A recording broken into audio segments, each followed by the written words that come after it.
Good morning, Miss Payne. Good morning, Mr. Goodman. Miss Payne, has anyone called this morning? Not really. Just a couple of calls. I have been busy. Miss Payne, who called? Just the superintendent of schools. He asked for you, but I told him you had not come in yet.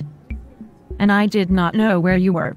I told him I was taking care of everything. Oh, and 2 parents called.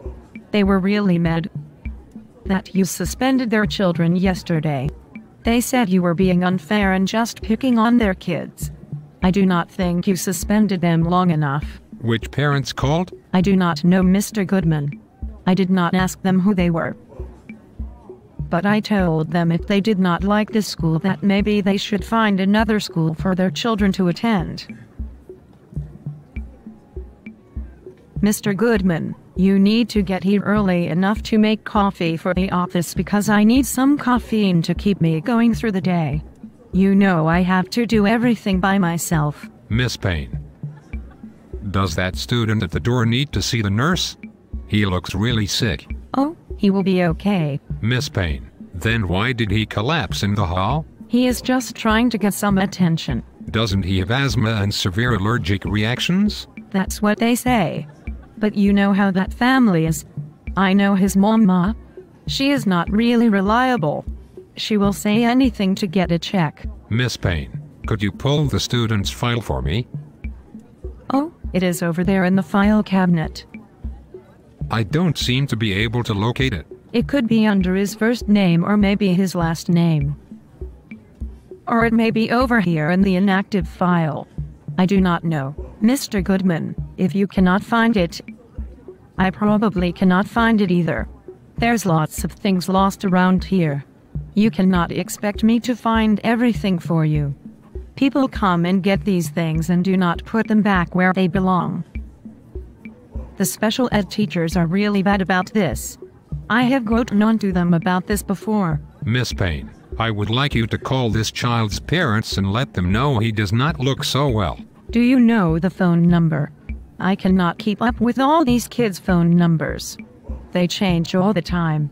I already told you he was just faking.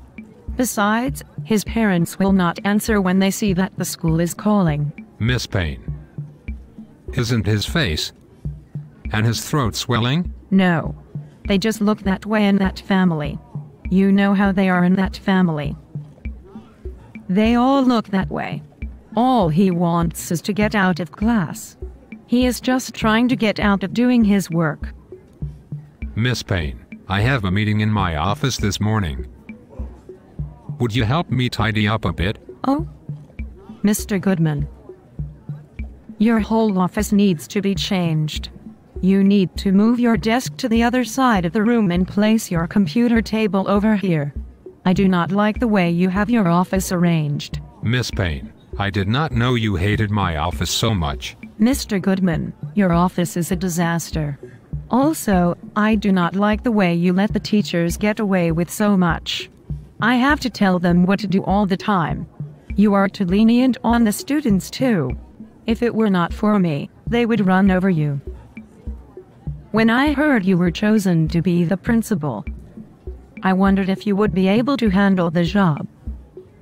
By the way, the book order came in while you were out. I am so glad.